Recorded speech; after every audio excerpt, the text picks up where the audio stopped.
Welcome to the Secret Traditions podcast, where ancient wisdom meets modern minds.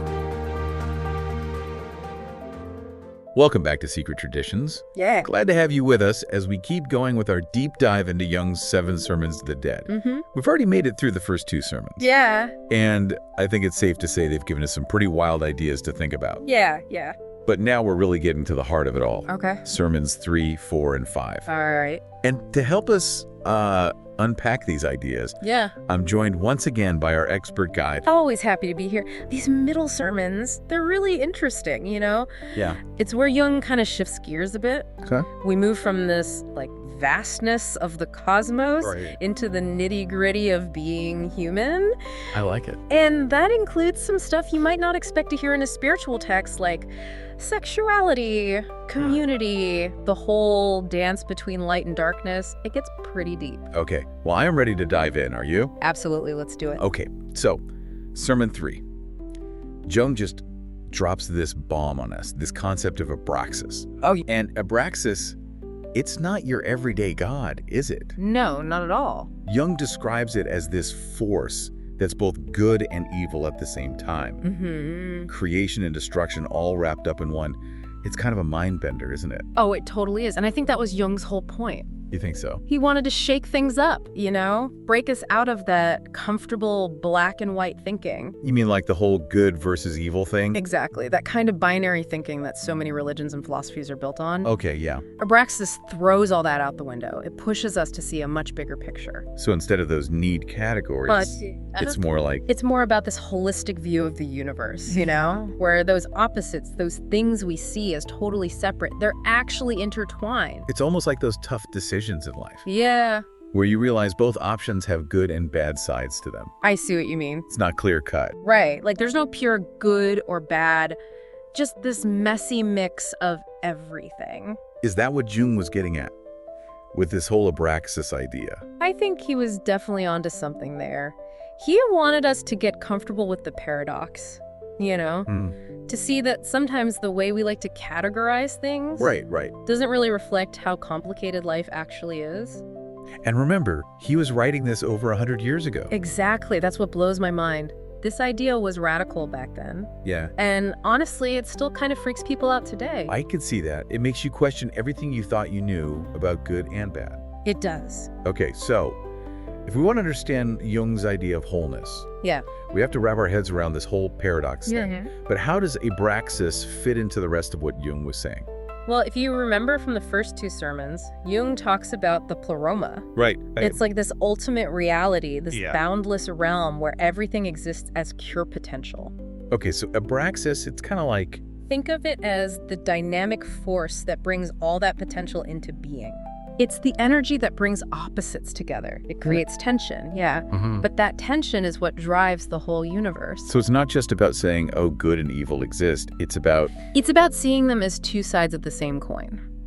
Inseparable, really. Yeah, like they're dancing together in this bigger reality of the pleroma. Exactly. And if we can learn to embrace that paradox, it opens up this whole new way of seeing ourselves and the world. Like we're stepping outside those boxes we put ourselves in. Exactly. It might feel uncomfortable at first. Right.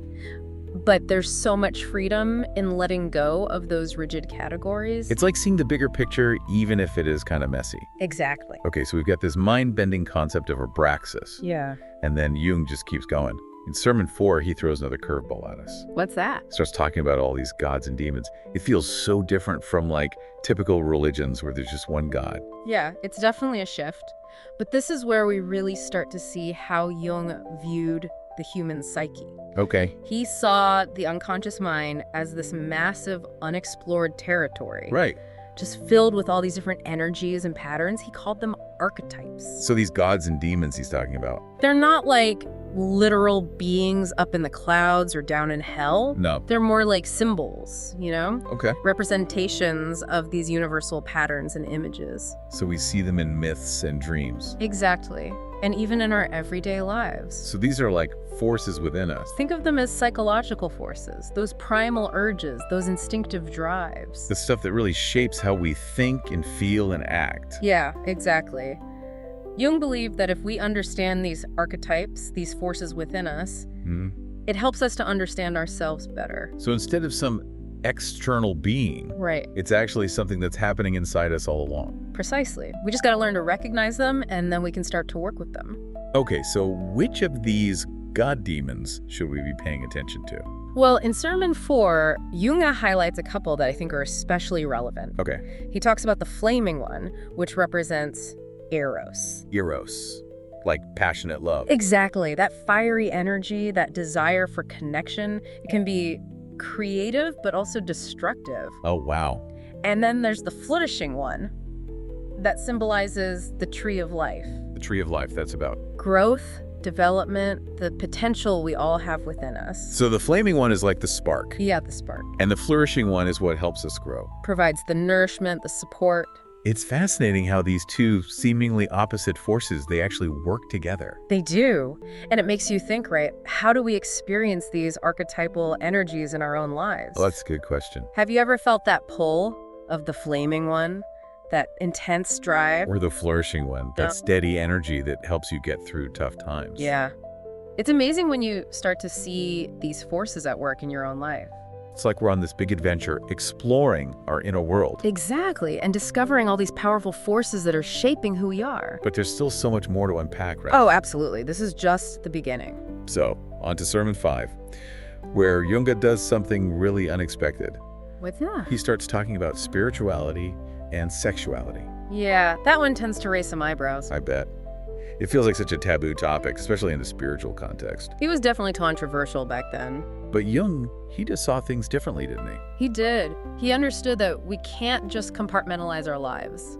You know, pretend that these two things, spirituality and sexuality, Yeah. that they exist in totally separate realms. So he's saying we need to acknowledge the power of sexuality. He's saying it's a fundamental part of being human. And if we try to ignore it or repress it, it can actually hinder our spiritual growth. Okay, now that's a radical idea. It is. But that was Jung, always pushing the boundaries. So how did he actually approach this topic in Sermon 5? Well, he uses these two archetypal figures.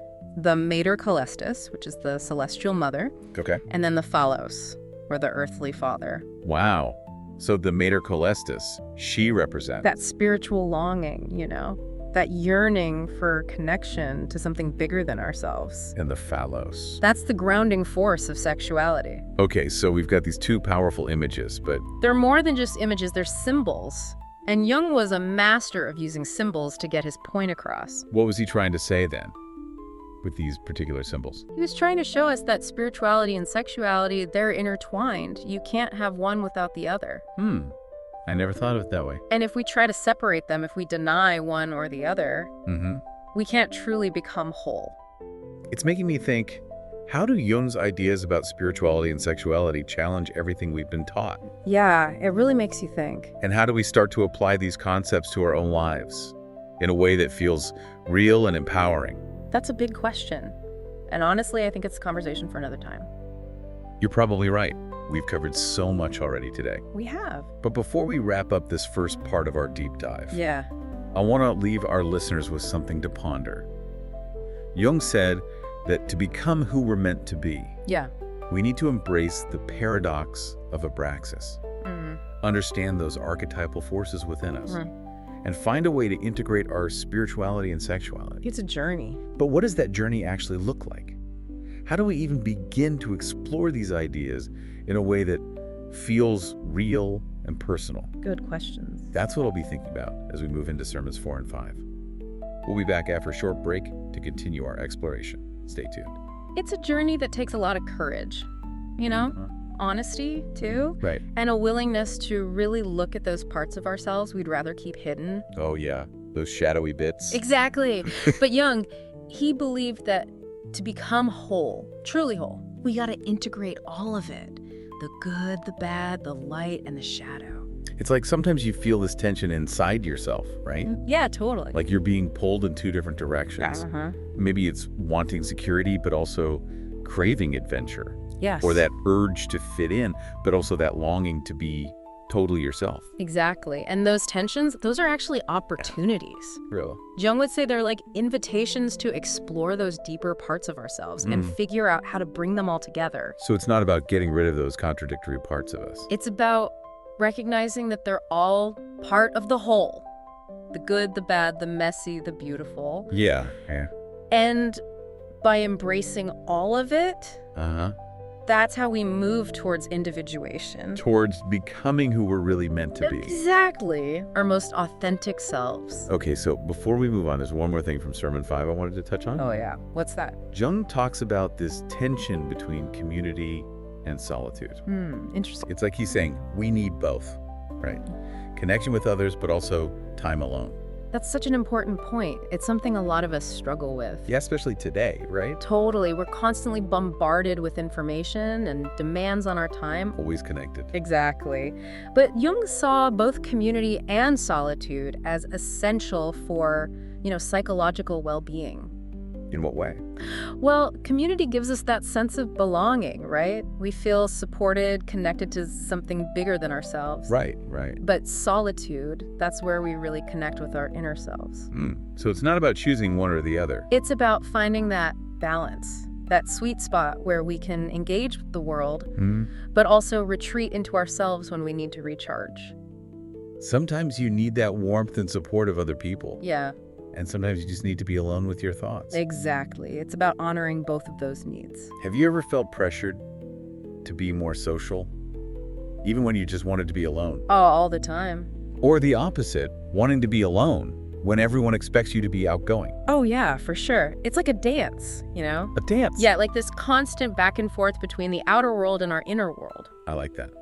And as we learn to listen to our inner selves, Yeah. we start to move more gracefully between those two poles. Finding that balance that helps us thrive. Precisely. It's a lifelong practice. Okay, so we've talked about Abraxas, all those gods and demons, the whole spirituality and sexuality thing. And the dance of community and solitude? Phew.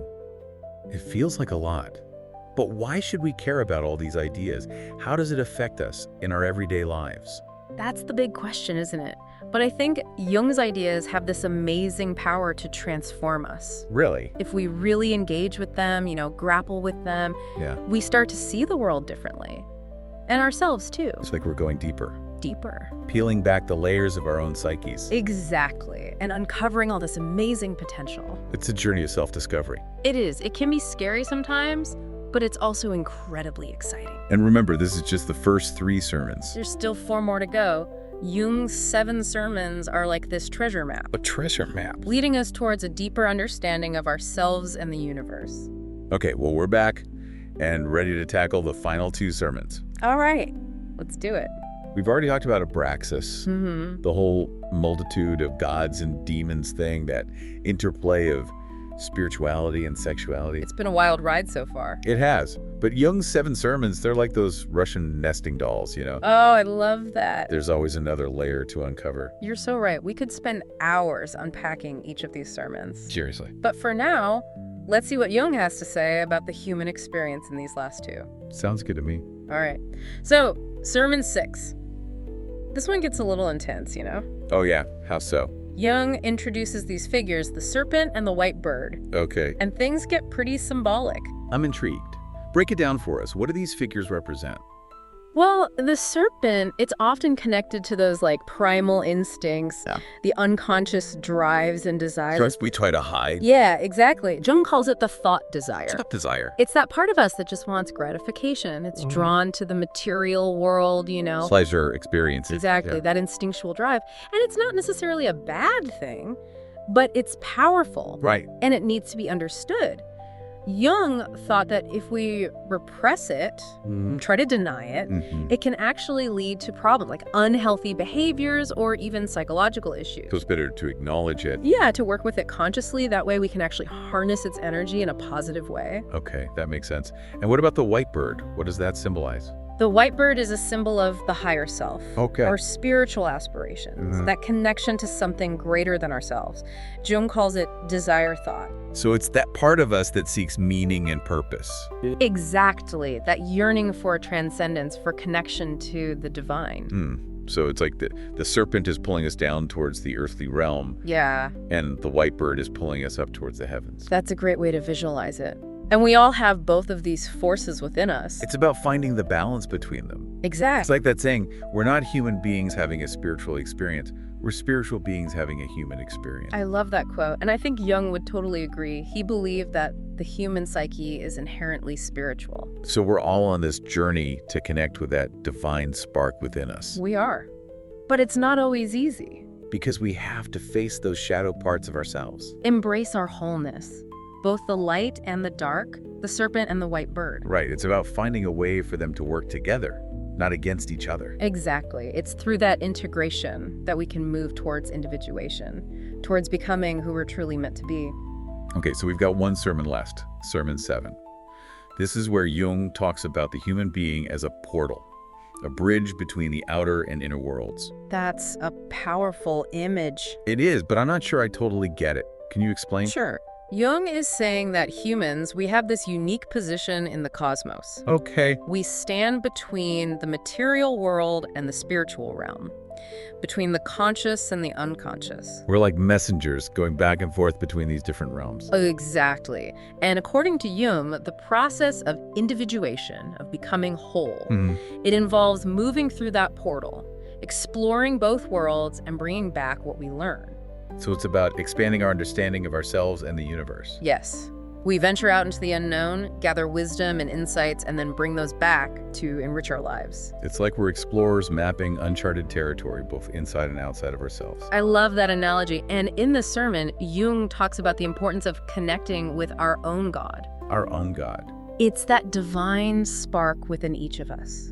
Jung says that by nurturing that connection, by really listening to our soul, we can find real meaning and purpose in our lives. So it's not about following external rules or expectations. It's about trusting that inner guidance, that voice that knows our true path. Okay, so after all these sermons, what's the takeaway for us? How do we apply these teachings in our lives today? I think it's about recognizing that these sermons are more than just theories, they're calls to action. Jung is inviting us on a journey of self-discovery. A journey to explore our own psyches, face our shadows, and embrace our wholeness. Exactly, and to connect with that divine spark within. To recognize the serpent and the white bird. Yes. Find that balance between community and solitude. And see ourselves as those portals between the earthly and the divine. It's a big task. It is, but you make it sound so exciting. It is exciting. It's about understanding ourselves and the world on a much deeper level. Well, you've given us so much to think about. It's been a pleasure exploring these ideas with you. I have a feeling this is just the beginning of our conversation. Me too. Jung's work is so rich, there's always more to uncover. Definitely. And I hope our listeners will continue to explore these ideas too. What resonates with them, what challenges their thinking, what new insights do they find? That's the beauty of Jung, you know. His work speaks to everyone in a different way. There's no one right answer. It's about finding what speaks to your soul and letting that guide your own journey. Okay, everyone, that's a wrap on our deep dive into Jung's 7 Sermons to the Dead. We've covered so much. We have.